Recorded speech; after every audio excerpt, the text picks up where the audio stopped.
Yes students, आज मैं आपको क्लास +2 का बायो का आपको चैप्टर नंबर 7 स्टार्ट कराने वाली हूँ। ओके। इस चैप्टर का नेम है आपका ह्यूमन हेल्थ एंड डिसीजेस।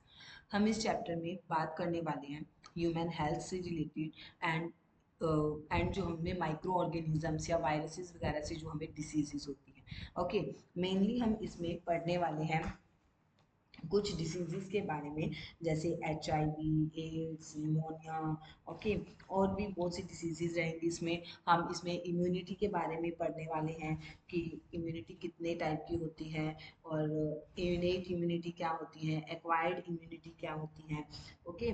और एक्टिव एंड पैसिव इम्यूनिटी क्या होती है। ओके। ये सब जानने के लिए आप मेरे साथ वीडियो के स्टार्टिंग से एंड तक बने रहिए। ओके। आई मेक श्योर कि at the end of the video you will be topics your topics will be crystal clear. Okay,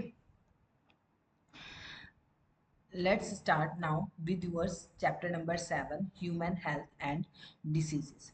Your chapter is human health and diseases. Okay, हम यहाँ पे line to line ही reading करने वाले हैं। Okay. हम सबसे पहले यहाँ पे क्या देखने वाले हैं, हम सबसे पहले यहाँ पे रीड करने वाले हैं। Health for a long time was considered as a state of body and mind where there was a balance of certain humours. Okay. सबसे पहले तो इसमें आपको एक न्यू वर्ड लग रहा होगा कि व्हाट इज ह्यूमरस, है ना। ह्यूमर्स होता क्या है। इसकी थोड़ी थिकनेस इंक्रीज कर लेते हैं। ओके।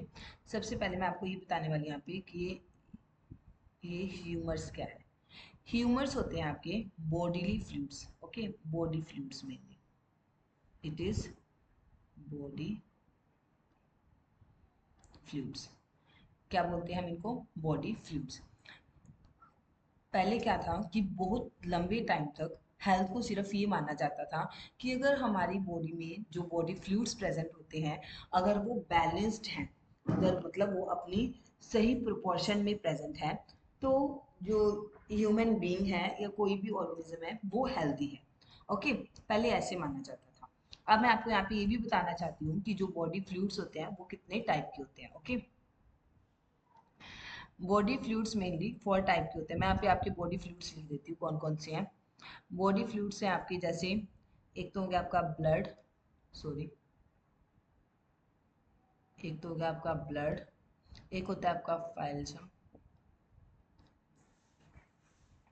ब्लड, फाइलजम, सॉरी ये वाई गलती से पड़ गया यहाँ पे,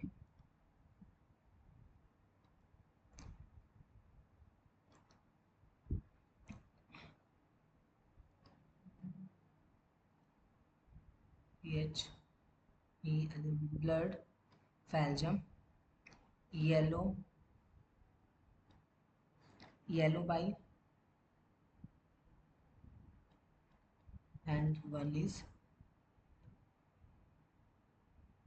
black bile. Okay.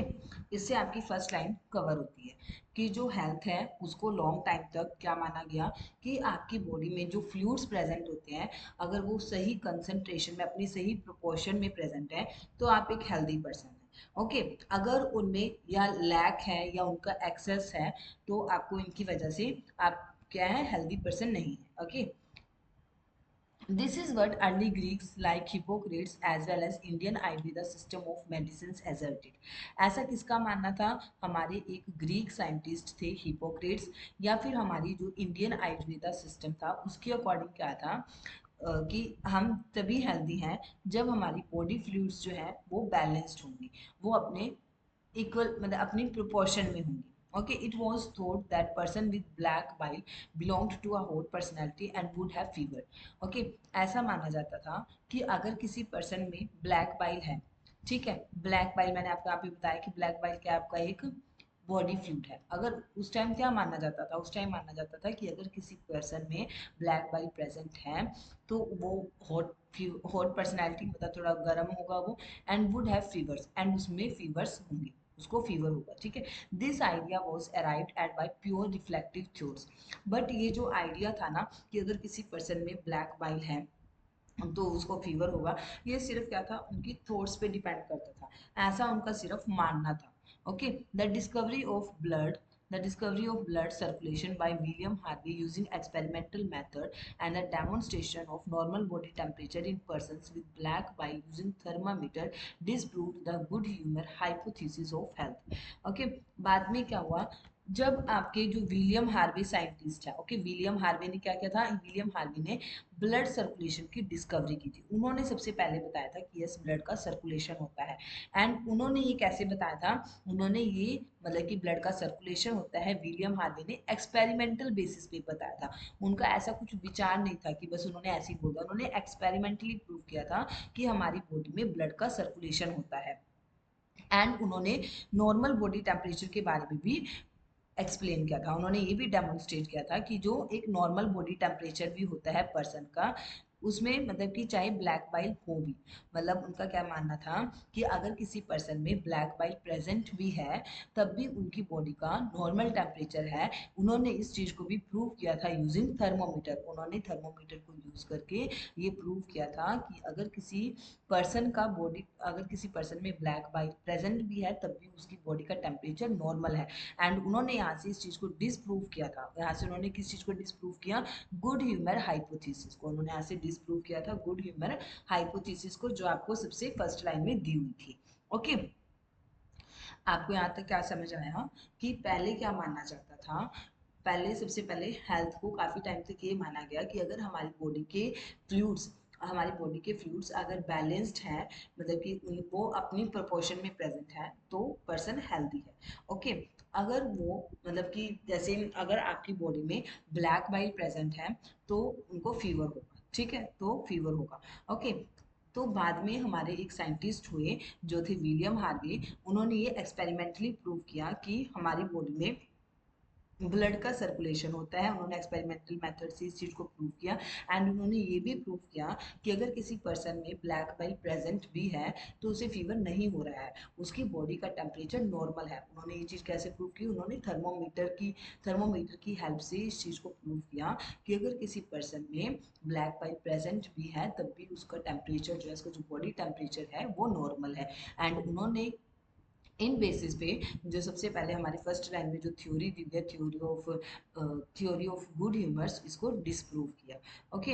In letter years biology stated that mind influences through neural system and endocrine system our immune system and that our immune system maintain our health. Okay. बाद में इन letter year जो biology हमारी जो हमने studies की, तो उससे हमें क्या पता चला कि जो हमारा माइंड इन्फ्लुएंस, जो हमारा माइंड का इन्फ्लुएंस जिससे हमारा माइंड पे इफेक्ट होता है, ये होता है through neural system and endocrine system. Okay. किस पे डिपेंड करता है, हमारे न्यूरल सिस्टम में एंड हमारी एंडोक्राइन सिस्टम में। ठीक है। न्यूरल सिस्टम में हमारे न्यूरॉन्स वगैरह प्रेजेंट होते हैं, नर्व्स प्रेजेंट होती हैं। ओके। एंड एंडोक्राइन सिस्टम में हमारी हॉर्मोन्स का रिलीज करती हैं हमारी एंडोक्राइन ऑर्गन्स जो होती है। ओके। और इम्यून सिस्टम, हमारे इम्यून सिस्टम पे, and that our immune system maintains our health. And जो हमारा इम्यून सिस्टम होता है वही हमारी हेल्थ को भी मेंटेन करता है। Hence mind and mental state can affect our health. इसलिए उन्होंने क्या कहा कि हमारा जो माइंड या फिर जो हमारा मेंटल स्टेट है, ये हमारी हेल्थ को अफेक्ट कर सकता है। ऑफ कोर्स कर भी सकता है। Health is affected by health mainly किन किन चीज़ों से अफेक्टेड होती हैं, health is affected by genetic disorders. अगर किसी पर्सन में कोई जेनेटिक डिसऑर्डर है तब भी हमारी हेल्थ अफेक्टेड होएगी। अगर किसी पर्सन में किसी टाइप का कोई इन्फेक्शन है तो भी हमारी हेल्थ अफेक्टेड होती है।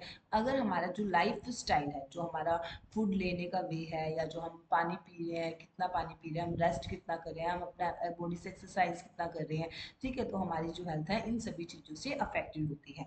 जेनेटिक डिसऑर्डर्स, अब पहले हम वन पॉइंट डिस्कस करते हैं। जेनेटिक डिसऑर्डर्स क्या होता है, deficiencies with which a child is born and deficiencies या defects which the child inherit from parents from birth।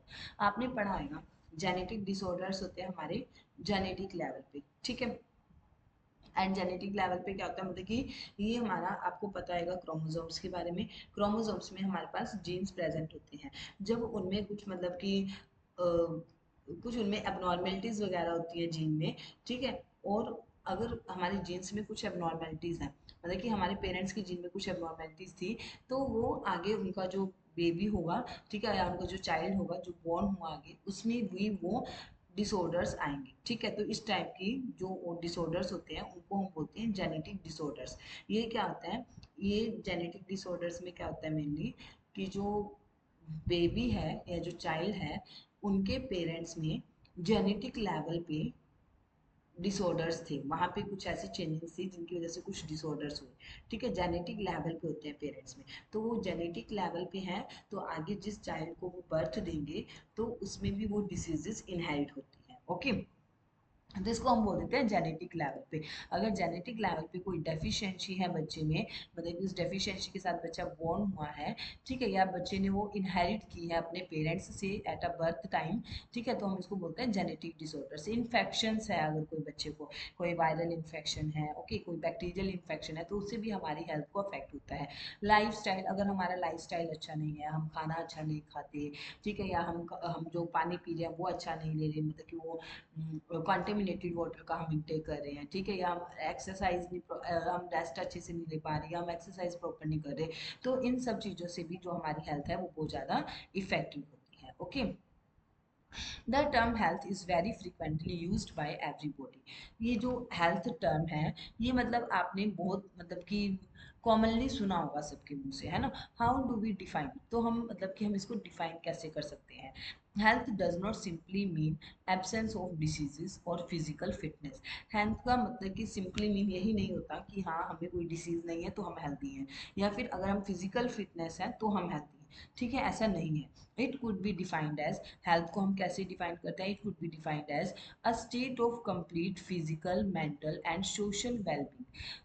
Health mainly होती क्या है, ये एक ऐसा स्टेट होता है जहाँ पे हम completely physically, mentally and social wellbeing हो, मतलब कि अगर हम फिजिकली भी अच्छे हैं, ठीक है, हमारा जो मेंटल हेल्थ है वो भी अच्छा है, एंड अगर हम सोशली मतलब जैसे हम सोसाइटी में रहते हैं तो हमारा सोसाइटी में भी सबके साथ बॉन्ड अच्छा है, तो हम एक हेल्थी पर्सन है। when people are healthy they are more efficient at work। अगर कोई people healthy होगा, ठीक है, कोई people है अगर वो healthy है, ठीक है, तो वो अपना काम भी अच्छे से करा, more efficiently वो अपना वर्क करेगा, अच्छे से कम काम करेगा। इससे क्या होगा, उसकी प्रोडक्टिविटी इंक्रीज होगी, दिस इंक्रीज प्रोडक्टिविटी, उसकी प्रोडक्टिविटी इंक्रीज होगी एंड ब्रिंग इकोनॉमिक प्रोस्पेरिटी, तो वो इकोनॉमिकली भी प्रोस्पेरिटी होगा, ठीक है। जैसे सपोज करो कोई भी पर्सन है, अगर वो अपना काम अच्छे से करे, ठीक है, तो उसको काम अच्छे से करे तो वो काम ज़्यादा करेगा, इसकी वजह से उसको पेमेंट भी, इनकम भी ज़्यादा मिलेगी। Health also increase longevity of people and reduce infant and maternal mortality. Health अगर किसी की अच्छी है, ठीक है, तो पीपल जो है उसका जो उसका लाइफ स्पैन है वो भी इंक्रीज होगा, ठीक है, एंड उसी वजह से जो इन्फेंट डिसीजेज, इन्फेंट मोर्टेलिटी होती है या जो मेटरनल मोर्टेलिटी रेट है वो भी कम होगा। मोर्टेलिटी रेट होता है डेथ रेट, ठीक है ना, मतलब कि जो डेथ होने के चांसेस होते हैं, जो डेथ होता है, ठीक है, ये भी कम होगा, कि उस पर्सन की जो डेथ है वो भी कम होगी, रेड्यूस होगा उससे, ठीक है ना। तो balanced diet, personal hygiene and regular exercise are very important to maintain good health. तो हम यहाँ से अब बोल सकते हैं ऐसे कि अगर हम एक बैलेंस्ड डाइट ले रहे हैं, पर्सनल हाइजीन अपना बहुत अच्छे से ध्यान रखना है, टाइम पे नहा रहे धो रहे हैं, ठीक है, एंड रेगुलरली एक्सरसाइज कर रहे हैं, तो ये सब बहुत ज़्यादा जरूरी है अपनी गुड हेल्थ को मेंटेन करने के लिए। Yoga has been practised since time immemorial to achieve physical and mental health. Yoga का आपको पता ही होगा कि योगा को बहुत पुराने टाइम से मतलब कि किया जाता है, ठीक है, मतलब हम उसको इमेमोरियल, हम उसको आज के टाइम में रिमेम्बर भी नहीं कर सकते कि किस टाइम से, जो कि हमारी फिजिकल एंड मेंटल हेल्थ के लिए बहुत जरूरी होता है। Awareness about diseases and their effect on different bodies functions, vaccination against infectious diseases, proper disposal of waste, and control of vectors and maintenance of hygiene in food and water resources are necessary for achieving good health। अगर हम अपनी good health achieve करना चाहते हैं तो इसके लिए हमें क्या, अवेयरनेस अबाउट डिसीज, हमें डिसीजेस के बारे में अवेयरनेस होनी चाहिए, कि मतलब कि कोई डिसीजेस के बारे में अवेयरनेस होनी चाहिए कि कौन कौन सी डिसीजेस हैं, कैसे होती हैं, किन चीज़ों का ध्यान रखना चाहिए, and their effect on different bodily function, या जो ये जो डिसीज़ है इससे हमारी जो बॉडी के फंक्शंस है उन पे क्या इफेक्ट पड़ता है। ठीक है, हमें वैक्सीनेशन का पता होना चाहिए कि कौन सी इन्फेक्शियस डिसीज़ के अगेंस्ट हमें कौन सी मतलब कि वैक्सीनेशन लगवानी चाहिए। ठीक है, हमें वेस्ट का डिस्पोजल कैसे करना चाहिए कि जो हमारा वेस्ट मटेरियल उसको कैसे डिस्पोज करना चाहिए, या जो डिसीजेस फैलाते हैं वेक्टर्स उनको मतलब कि जो डिसीजेस करते हैं हमें जो बीच में वेक्टर्स इन्वॉल्व होते हैं उनके बारे में हमें नॉलेज होनी चाहिए अच्छी सी।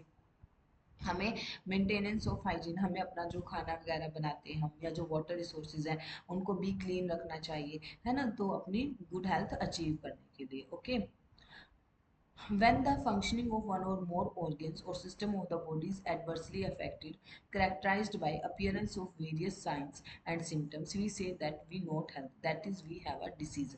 ठीक है, जब भी हमें कोई डिसीज वगैरह होती है ना तो उससे क्या होता है हमारी एक या एक से ज़्यादा ऑर्गन्स का ऑर्गन सिस्टम का क्या होता है कि हमारी बॉडी के इफेक्ट डालती है, एडवर्सली इफेक्ट करती है। मतलब कि क्या होता है अगर हमें कोई डिसीज है ना कहीं हमें उसके सिम्टम्स अपनी बॉडी में नजर आएंगे। ठीक है, उसकी वजह से हम प्रॉपर अपना वर्क वगैरह नहीं कर पाएंगे। ठीक है, उसी टाइम हम अपने आप को कह सकते हैं कि we are not healthy, that is we have a disease और हमें डिसीज है। Disease can be broadly grouped into infectious and non infectious. Diseases को हम मेनली टू ग्रुप्स में क्लासीफाई कर सकते हैं, एक तो infectious and the other one is non infectious diseases which are easily transmitted from one person to another are called infectious diseases। ठीक है, जो infectious diseases कौन सी होती है, infectious diseases जो diseases मतलब कि एक पर्सन से दूसरे पर्सन को easily transmit हो सकती हैं उनको हम बोलते हैं infectious diseases। infectious diseases are very common and very one of us suffer from these at some times or other। infectious diseases बहुत common होती हैं और मतलब हम इससे बहुत ज़्यादा कभी ना कभी हम इससे सफ़र किए होंगे, हमें भी कभी ना कभी इन्फेक्शियस डिसीज हुई होगी। Some of the infectious diseases like AIDS are lethal. And कुछ इन्फेक्शियस डिसीजेज ऐसी होती हैं कि जो लीथल होती हैं, जैसे कि यहाँ पे एग्जांपल भी दिया हुआ है एड्स। एड्स के बारे में भी आप सबने सुना होगा, हम बाद में इसको भी डिस्कस करेंगे आपके चैप्टर में। ये लीथल होती है। लीथल का मतलब होता है कि ये डेथ भी कोज कर सकती है। Okay, among non infectious diseases cancer is the major cause of death. दूसरी होती है हमारे पास नॉन इन्फेक्शियस डिसीजेस। ठीक है, नॉन इन्फेक्शियस डिसीजेस में आपके पास एग्जांपल यहाँ पे दिया हुआ है कैंसर का। एंड कैंसर भी बहुत डेंजरस होती है, ये भी डेथ कोज करती है। Okay, drug and alcohol abuse also affect our health adversely. And जो ड्रग्स या अल्कोहल वगैरह होती है ये भी हमारी हेल्थ को बहुत बुरे तरीके से प्रभावित करती है। Okay, next is common diseases in humans. अब हम पढ़ेंगे आगे ह्यूमन में कॉमन डिसीजेज के बारे में कि जो ह्यूमंस होते हैं उनमें कौन कौन सी कॉमन डिसीजेज होती हैं। A wide range of organisms belongs to bacteria, viruses, fungi, protozoans, helminth, etc. could cause diseases in man. Such diseases causing organisms are called pathogens। आपके पास यहाँ पे किसकी डेफिनेशन भी बनाइए, पैथोजेंस की। ओके, बहुत ज़्यादा डिफरेंट टाइप के ऑर्गेनिजम्स होते हैं जैसे कि बैक्टीरिया, वायरसेस, फंजाई, प्रोटोजोन, सेलमिंथ। ये सब क्या होते हैं, ये डिसीज कोज कर सकते हैं मैन में। ठीक है, एंड इन्हीं डिसीज कोजिंग ऑर्गेनिजम्स को ही हम क्या बोलते हैं, pathogens. Most parasites are therefore pathogens as they cause harm to the host by living in or on them. ठीक है, जो मोस्ट ऑफ द पैरासाइट्स जो होते हैं ना ये सभी क्या होते हैं, पैथोजेंस होते हैं। ठीक है, एंड ये होस्ट को मतलब कि जिसकी बॉडी के ऊपर ये रहते हैं या जिसकी बॉडी के अंदर रहते हैं या बॉडी के ऊपर रहते हैं उनको बहुत ज़्यादा हार्म करते हैं। अब आप सोच रहे हो कि होस्ट क्या होता है, होस्ट भाई हम सभी हैं जिसको इन्होंने हार्म करना है। The pathogens can enter our body by various means. And जो ये पैथोजेंस होते हैं ना ये हमारी बॉडी में डिफरेंट वे से एंटर कर सकते हैं। ओके,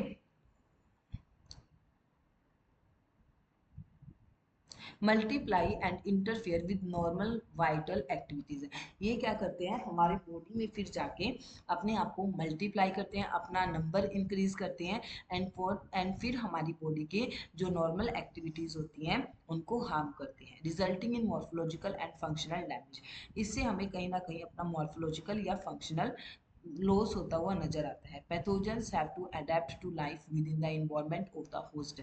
ये जो पैथोजेंस हैं जो हमारी बॉडी में एंटर किया, ऑफ कोर्स इनको हमारी बॉडी के अकॉर्डिंग ही अपने फंक्शन को अब मतलब अपने फंक्शन को अब अडॉप्ट करना पड़ेगा। For example, the pathogen that enters the gut must know a way of surviving in the stomach at low pH and resisting the various digestive enzymes.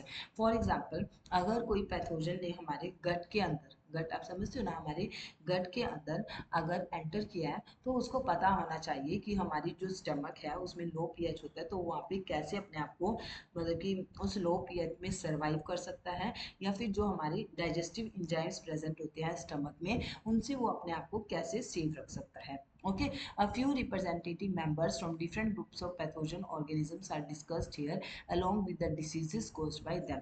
Okay, यहाँ पर हमारे पास चैप्टर में कुछ पैथोजेनिक ऑर्गेनिजम्स के बारे में, ग्रुप्स के बारे में आप डिस्कशन किया गया है। ठीक है, ये भी बता, इसके साथ साथ में भी डिस्कस किया गया कि कौन सी डिसीज कोज करते हैं, इनके प्रिवेंशंस क्या हैं, कि जो डिसीज कोज करते हैं उनसे बचने के लिए क्या हम प्रिवेंशंस ले सकते हैं, क्या कंट्रोल मेजर्स हैं अगेंस्ट दिस डिसीजेस।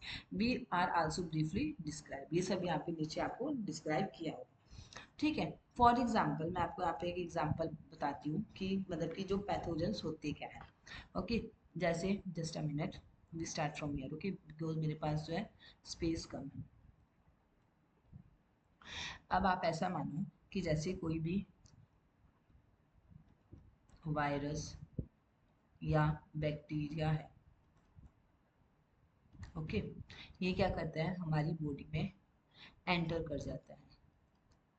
हमारी बॉडी में कैसे एंटर कर सकते हैं, हमारी बॉडी में जहाँ पे भी इनको कुछ ओपनिंग्स नजर आएंगी ये वहीं से एंटर कर जाते हैं। ठीक है, अगर जैसे हमें कुछ कट लगा हुआ है ना, तो ये वहां से एंटर कर सकता है। जैसे हमने अपना माउथ ओपन किया है ना, तो ये हमारे माउथ के थ्रू एंटर कर सकता है।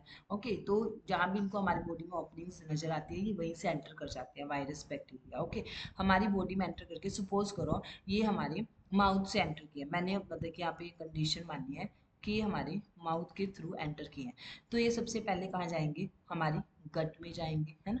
हमारे मतलब कि सबसे पहले किसमें जाएंगे, हमारे ये विंड पाइप में जाएंगे, है ना, विंड पाइप में जाएंगे या फिर हमारी गट में जाएंगे। ठीक है, हमारे गट में क्या होता है, हमारे गट में भी माइक्रो ऑर्गेनिजम्स प्रेजेंट होते हैं।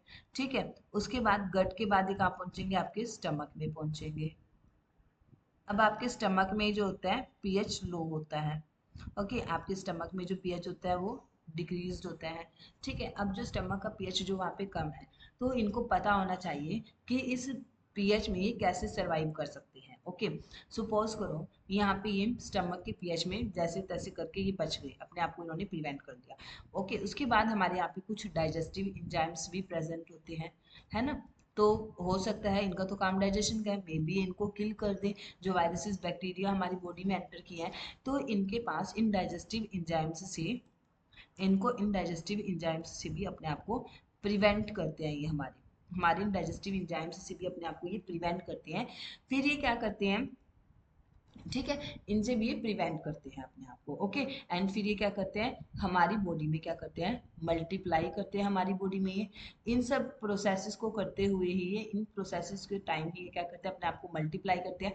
मल्टीप्लाई करने का मतलब होता है कि जैसे आज से हमारी बॉडी में एक वायरस ने एंटर किया था, ठीक है, सिंपल वन वायरस ने एंटर किया था, तो यहाँ पे मल्टीप्लाई होके ये बहुत सारे बन जाते हैं। ठीक है, मैंने एग्जाम्पल लिया आपके पास कि वायरस जो है ये मल्टीप्लाई कर रहे हैं, मल्टीप्लाई करते हैं, एंड ये फिर हमारा ये होस्ट को इन्वेड करते हैं, मतलब होस्ट को हार्म करते हैं, हम लोगों को हार्म करता है। होस्ट कौन है यहाँ पे, जिनकी बॉडी में ये एंटर किए हैं। ओके, ये उनकी बॉडी में फिर जाके हार्म करते हैं, एंड फिर एज अ रिजल्ट हमें अपने किसी ना किसी फंक्शन में, हमें अपने किसी ना किसी फंक्शन में या अपनी एक्टिविटीज में इफेक्ट नजर आएगा। ठीक है, तो हमें पता चल जाता है कि हाँ we have encounter any kind of disease, या हमारी बॉडी में किसी भी टाइप का कोई वायरस या बैक्टीरिया एंटर की है। ओके, सेम चीज यहाँ पे यही मेंशन है। ये फिर क्या करते हैं, हमारी बॉडी में जाके मल्टीप्लाई करते हैं। देखो यहाँ पे सब लिखा भी हुआ है, ये क्या है, जैसे मैंने यहाँ पे मेंशन किया है वायरस, बैक्टीरिया, ठीक है, किसी भी और भी मतलब जैसे प्रोटोजोन्स, हेलमिन्थ्स वगैरह, प्रोटोजोन्स। ठीक है, ये सब क्या है, इन सबको हम क्या बोल सकते हैं, ये सब क्या है, मेनली ये पैथोजेंस है। ठीक है, ये सब क्या है, ये पैथोजेंस है। ठीक है, ये क्या हुआ, अब जो वाइड रेंज ऑफ पैथोजेंस हैं ये हमारी बॉडी में एंटर करते हैं। ये जैसे मैंने आपको भी बताया कि हमारी बॉडी में एंटर करते हैं। ये जितने भी मतलब कि जो पैथोजेंस होते हैं ये मेनली कैसे होते हैं, ये पैरासाइट्स होते हैं। पैरासाइट्स का मतलब होता है कि ये होस्ट को हार्म करते हैं, या तो होस्ट की बॉडी के अंदर रहते हैं या बॉडी के ऊपर रहते हैं। ठीक है। देन ये जो पैथोजेंस है हमारी बॉडी में एंटर करते हैं बाय वेरियस मीन्स से, किसी भी वे से ये हमारी बॉडी में एंटर कर जाते हैं। जैसे मैंने आपको बताया, जैसे हमने सांस लिया तो इस टाइम हमारे माउथ से एंटर कर गए, या हमारे पास कहीं कट लगा हुआ है तो ये मतलब कि कहीं से ब्लीडिंग हो रही है हमारी बॉडी में तो ये वहां से एंटर कर गए। ठीक है। फिर ये क्या करते हैं, ये हमारी बॉडी में जाके मल्टीप्लाई करते हैं एंड जो हमारा नॉर्मल जो बॉडी का एक्टिविटीज वगैरह होती है उनमें हार्म करते हैं एंड हमारे मॉर्फोलॉजिकल एंड फंक्शनल एक्टिविटीज को डैमेज करते हैं। ठीक है। बट पैथोजेंस के लिए भी क्या रहता है, यहाँ पे एक चैलेंज रहता है कि जैसे ये हमारी बॉडी में एंटर किया ना, हमारी बॉडी की मतलब कि जो होस्ट है ना, वो होस्ट की बॉडी के इन्वायरमेंट के अकॉर्डिंग इनको अडेप्ट करना पड़ेगा। जैसे आप एग्जांपल दिया है कि जैसे पैथोजन जो है वो हमारी गट में एंटर कर गया है। ठीक है। तो इसको क्या करना पड़ेगा, हमारे स्टमक के लो पीएच में वहाँ पे सर्वाइव करना पड़ेगा। ओके। तो इसको हमारी बॉडी के हमारे स्टमक में जो लो पीएच मिला है इसमें उसको जैसे तैसे करके सर्वाइव करना पड़ेगा एंड वहाँ पे जो वेरियस जो डाइजेस्टिव इंजाइम्स प्रेजेंट है, जो हमारे फूड को डाइजेस्ट करने के लिए प्रेजेंट होता है, इन्हें अपने आप को उनसे भी प्रिवेंट करना पड़ेगा कि वो इनको कहीं डाइजेस्ट ना कर दे। ओके। ठीक है। तो ये इन सब चीज़ों को प्रिवेंट करते हुए जैसे तैसे करके अपने आप को मल्टीप्लाई करते हैं एंड हमें डिसीज कोस्ट करते हैं। ओके। अब हमारे पास यहाँ कुछ एग्जांपल्स हैं, हमने कुछ एग्जांपल्स की हेल्प से आप इसको रीड करना है। जैसे सबसे पहले आपके पास एग्जांपल गिवन है, Salmonella typhi is a pathogenic bacterium which cause typhoid fever in human beings. Okay. हमने यहाँ पे बात की है सैल्मोनेला टाइफी की, जो कि एक पैथोजेनिक बैक्टीरियम है। आपने ये भी रखना है, ये भी याद रखना है कि जो पैथोजन है मतलब कि वो क्या है, बैक्टीरिया है, वायरसेस है, ठीक है, प्लेटी हेलमेंथिस है। ओके। ये आपने प्रियॉन्स है, ये भी आपने याद रखना है कि जो कोई भी माइक्रो ऑर्गेनिज्म वगैरह है उसकी कैटेगरी क्या है। जैसे सैल्मोनेला टाइफाई क्या है, आपका पैथोजेनिक बैक्टीरिया है जो कि टाइफाइड फीवर कोज करता है ह्यूमन बींग्स में। आपको कभी ना कभी टाइफाइड हुआ होगा। ठीक है। तो आपने क्या याद रखना है कि जो टाइफाइड फीवर होता है वो किसकी वजह से होता है, सैल्मोनेला टाइफी की वजह से होता है। ये है क्या है, ये एक पैथोजेनिक बैक्टीरियम है जो कि टाइफाइड कोज करता है ह्यूमन बींग्स में। These pathogens generally enter the small intestine through food and water contaminated with them and migrate to other organs through blood। ये जो पैथोजन होता है जो आपका यहाँ पे सैल्मोनेला टाइफाई है, टाइफी है, ये मेनली कैसे एंटर करता है, एंटर द स्मॉल इंटेस्टाइन। ये हमारे मतलब कि फूड या जो हमारे पास फूड या जो वाटर कॉन्टेमिनेटेड है पहले इसको कॉन्टेमिनेट करता है, ये उसी के थ्रू हमारी स्मॉल इंटेस्टाइन में एंटर करता है। ठीक है। फिर स्मॉल इंटेस्टाइन में एंटर करने के बाद ये वहां से हमारी ब्लड के थ्रू हमारी बॉडी की अदर ऑर्गन्स में भी मूव ऑन करता है। ठीक है। माइग्रेट कर जाता है वहां से। सस्टेन्ड हाई फीवर, इससे क्या होता है कि मतलब कि लगातार हमें हाई फीवर आता है 39 to 40 डिग्री सेल्सियस तक का।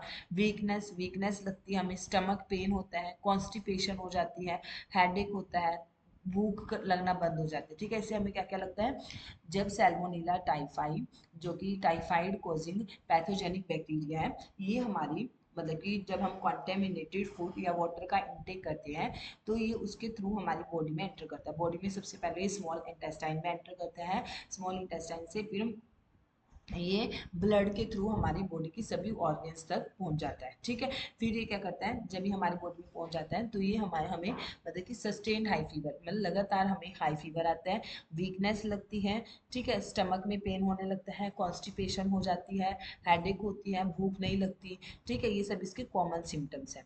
इंटेस्टिनल परफोरेशन एंड डेथ में अकर इन सीवियर केसेस। अगर मतलब बहुत ज़्यादा सीवियर केस हो जाए तो उसमें क्या होता है कि क्या करता है, इंटेस्टिनल में परफोरेशन, पोर्स भी करना शुरू कर देता है। जो हमारे स्मॉल इंटेस्टाइन होती है उसमें पोर्स, छिद्र करने शुरू कर देता है, जिससे मतलब कि डेथ भी हो सकती है। Typhoid fever could be confirmed by Widal test.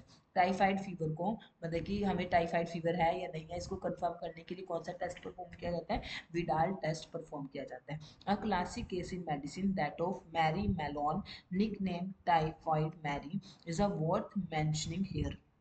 यहाँ पे एक आपके पास एक क्लासिक केस गिवन है मेडिसिन में। आप एक मैरी मेलोन थी जिसका निक नेम था टाइफाइड मैरी, ठीक है। Is a worth mentioning here, she was a cook by profession, ये क्या थी, कुक थी, मतलब कि खाना वगैरह बनाती थी। And was a typhoid carrier who continued to spread typhoid for several years through the food she prepared. ये इनको क्या था, जो टाइफाइड मैरी थी, इसको टाइफाइड फीवर था, ये खाना बनाती थी, और ये जो खाना बनाती थी उसके थ्रू, मतलब कि जैसे इसको टाइफाइड फीवर था, तो जैसे कुछ भी अपने माउथ से जो मतलब निकलते हैं ना, तो उसके थ्रू क्या करती थी ये, काफ़ी ईयर्स तक इसने टाइफाइड का स्प्रेड किया है। ओके, मतलब कि टाइफाइड को बहुत ज़्यादा वर्स्ट वे से इसने फैलाया है टाइफाइड को उस time. Bacteria like Streptococcus pneumoniae and Haemophilus influenzae are responsible for the diseases pneumonia in humans. ये आपके पास नेक्स्ट डिसीज आ गई है। पहले मैं आपको एक बार यहाँ पे टाइफाइड के बारे में ही लिख के बताऊंगी। ओके, मतलब आपको थोड़ा आइडिया होना चाहिए। क्या मैं अब आप इसको इरेज कर दूं, यहाँ पे जो ये मैंने पहले लिखा हुआ है ये सब क्लियर कर दूं?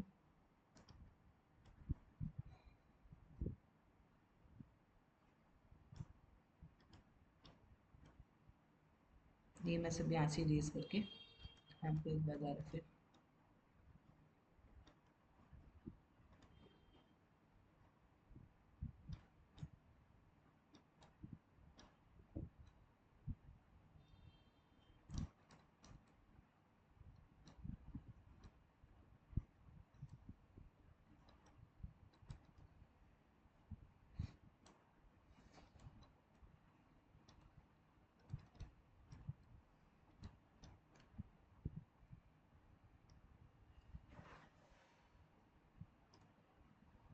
Just a minute, it will take some time.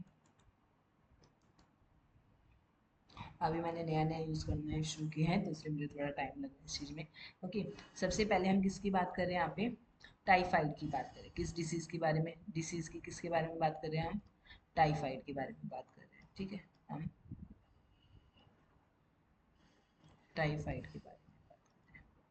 Typhoid होता है किससे है, टाइफाइड होता है सैल्मोनेला टाइफी से। किससे होता है टाइफाइड, सैल्मोनेला टाइफी से।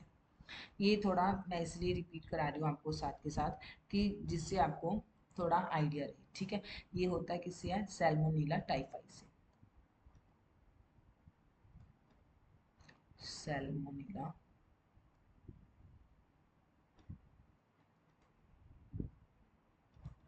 टाइफी से, जो कि क्या है, एक बैक्टीरियल है, बैक्टीरियल पैथोजन है, ठीक है। सैल्मोनेला टाइफाई कैसा है, पैथोजेनिक बैक्टीरिया है, बैक्टीरियल है ना, क्या है ये, बैक्टीरिया है। ये कोज क्या करता है, टाइफाइड कोज करता है, ठीक है। एंड ये कॉन्टेमिनेटेड फूड एंड वाटर के थ्रू हमारे स्मॉल इंटेस्टाइन में एंटर करता है। Contaminated contaminated food and water के through, water through enters small intestine. सबसे पहले का एंटर करता है ये स्मॉल इंटेस्टाइन में, स्मॉल इंटेस्टाइन में एंटर करता है।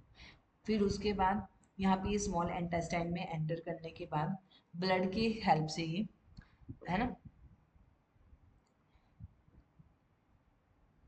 उसके बाद अदर ऑर्गन्स में with blood, with blood migrate to other organs, है ना। फिर विद ब्लड ये migrate to other body organs, हमारी अदर बॉडी ऑर्गन्स में भी माइग्रेट कर जाता है ये, ठीक है, migrate to other body organs. इसकी वजह से हमें सिम्टम्स क्या दिखाई देते हैं, इसकी वजह से क्या क्या होता है,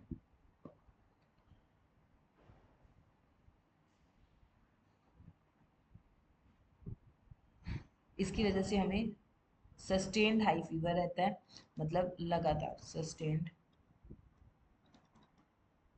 सस्टेन्ड हाई फीवर रहता है हमें, sustained high fever, okay, sustained high fever, weakness, stomach pain, okay, weakness, ये सब आप याद कर लेना, ठीक है। ये मैं इतना लिखने नहीं वाली यहाँ पे, वीकनेस, स्टमक पेन वगैरह, ये सब होता है। ओके। एंड अगर ये मतलब कि सीवियर कंडीशन में क्या करता है, अगर सीवियर हो जाए हमें, सीवियर कंडीशन में क्या करता है ये, सीवियर कंडीशन में ये परफोरेशन, पोर्स कर देता है आपकी स्मॉल इंटेस्टाइन में, परफॉर्मेशन इन स्मॉल इंटेस्टाइन, पोर्स बना, पोर्स कर देता है आपकी स्मॉल इंटेस्टाइन में, परफोरेशन कर देता है, परफोरेशन एम ने आएगी, परफोरेशन कर देता है स्मॉल इंटेस्टाइन में, एंड इससे डेथ भी हो सकती है। ओके, ह्यूमन बीइंग डेथ भी हो सकती है, ठीक है। एंड इसको मतलब कि इसको कंफर्म करने के लिए टेस्ट किया जाता है जिसका नाम है विडाल टेस्ट। कौन सा टेस्ट परफॉर्म किया जाता है, विडाल टेस्ट परफॉर्म किया जाता है। ओके, इसको कंफर्म करने के लिए विडाल टेस्ट को परफॉर्म किया जाता है। नेक्स्ट है आपके पास, एंड यहाँ पे केस आपको गिवन है मैरी मेलोन का, जिसका निक नेम टाइफाइड मैरी था, ठीक है। ये क्या थी, प्रोफेशन से ये कुक थी। तो इसने क्या किया कि जब ये खाना वगैरह बनाती थी तो उसकी वजह से, इसको टाइफाइड था तो ये तो इन्फेक्शियस डिसीज है, ठीक है। तो क्या होता था, जिन जो भी इसके हाथों से बना हुआ खाना खाते थे, क्योंकि जब भी खाना बनाती थी माउथ से जो एयर वगैरह निकालती है, ठीक है, तो उसमें बैक्टीरिया प्रेजेंट होता है, ठीक है। तो इसकी वजह से क्या हुआ, इसने बहुत ज़्यादा मतलब टाइफाइड को स्प्रेड किया। ओके, अब हम आगे बात करेंगे bacterias like Streptococcus pneumoniae and Haemophilus influenza. आगे हम बात करेंगे Streptococcus pneumoniae and Haemophilus influenza. ये कौन सी डिसीज करते हैं, ये निमोनिया को कॉज करते हैं, ठीक है, in humans which infect the alveoli air filled sac of the lungs, ठीक है। ये हैं आपके दो बैक्टीरियल हैं, ये भी बैक्टीरिया है Streptococcus pneumoniae and Haemophilus influenza. ये निमोनिया कोज करते हैं ह्यूमंस में, एंड आपकी जो एल्वियोली होती है ना, जो एयर फिल्ड सैक होती है लंग्स की, ये उसको इफेक्ट करती है, एल्वियोली को, ठीक है। ये एल्वियोली, ये एयर फिल्ड सैक होती है, ये एयर फिल्ड होती है, ठीक है, एयर फिल्ड होती है, ये इसमें मतलब कि इसको इफेक्ट करते हैं। As a result of the infection the alveoli get filled with fluid leading to severe problems in respiration. जब निमोनिया का इन्फेक्शन होता है तो यहाँ पे क्या होता है, यहाँ पे अभी जो एयर प्रेजेंट है ना, यहाँ पे एयर की जगह यहाँ पे फ्लूइड फिल हो जाता है, जिसकी वजह से सांस लेने में बहुत ज़्यादा प्रॉब्लम्स होती हैं। The symptoms of pneumonia include, इसका सिम्टम्स क्या क्या रहते हैं निमोनिया के, fever, chills, cough and headache रहना शुरू हो जाता है। और सीवियर केस में लिप्स एंड जो फिंगर्स हैं ये भी grey to bluish in colour हो जाते हैं। और healthy person acquire the infection by by sorry मेरे को ये रेज करना पड़ेगा यहाँ से, by inhaling that droplets या aerosols released by an infected person or even by sharing glasses and utensils with an infected person, ठीक है। ये मतलब कि अगर आप मतलब कि जो निमोनिया निमोनिया हुआ है जिस पर्सन को, अगर वो मतलब कि कुछ इनहेल करता है ड्रॉपलेट्स या एरोसोल्स जो वो निकालता है, उसके उससे भी आपको इन्फेक्शन हो सकता है एक हेल्दी पर्सन को, या उसके साथ या कोई ग्लास वगैरह पानी पीने के ग्लास शेयर करने के लिए, यूटेंसिल्स अगर शेयर करते हैं तो उससे भी इन पे यहाँ पे इन्फेक्शन हो सकता है, ठीक है। Dysentery, plague, diphtheria etcetera are some of the other bacterial diseases in man, यहाँ पे और अदर डिसीजेज भी मेंशन है। ओके, तो नेक्स्ट इज, यहाँ पे आपने किस डिसीज के बारे में पढ़ा, निमोनिया के बारे में। निमोनिया किन किन बैक्टीरिया से होता है, स्ट्रेप्टोकोकस निमोनिया या फिर हेमोफिलस इन्फ्लुएंजा, ठीक है। निमोनिया में होता क्या है, आपकी जो एल्वियोली होती है वैसे वो एयर फिल्ड होती है, बट जब निमोनिया होता है तो यहाँ पे एयर की जगह यहाँ पे फ्लूइड फिल्ड हो जाता है, एंड फ्लूइड की प्रेजेंस की वजह से क्या होता है, जैसे ही यहाँ पे फ्लूइड फिल होता है तो सांस लेने में प्रॉब्लम होना शुरू हो जाता है, ठीक है। एंड इसके सिम्टम्स क्या क्या रहते हैं, फीवर होता है, इसमें आपको ठंडी गर्मी लगती है, कफ होता है, हेडेक होता है। एंड सीवियर केस में अगर बहुत ज़्यादा हो जाए निमोनिया तो क्या होता है, आपकी जो लिप्स एंड फिंगर्स होते हैं वो भी grey to bluish in colour हो जाते हैं, ठीक है। अगर जो हेल्दी पर्सन है उसको इन्फेक्शन कैसे हो सकता है, जो इन अगर वो इन्फेक्शियस इन्फेक्शन उसको कैसे हो सकता है, अगर वो इनहेल कर ले ड्रॉपलेट्स या एरोसोल्स जो इन्फेक्टेड पर्सन ने रिलीज किया है, ठीक है, या फिर इन्फेक्टेड पर्सन के साथ ग्लास को शेयर करें या यूटेंसिल्स को शेयर करें तो उसको भी इन्फेक्शन, एक हेल्दी पर्सन को भी इन्फेक्शन हो सकता है, ठीक है। यहाँ पे आपके पास और भी यहाँ पे एग्जाम्पल्स गिवन है बैक्टीरियल डिसीजेस के, जैसे कि डिसेंट्री, प्लेग, डिप्थीरिया एक्सेट्रा, ठीक है। मैनी वायरसेस ऑल्सो कोस। यहाँ पे आगे आपके पास वायरल डिसीजेस है, ये हम अपने नेक्स्ट वीडियो में कवर करने वाले हैं यहाँ से आगे। ओके, अगर आपको यहाँ तक समझ आया है तो please like share and subscribe my channel.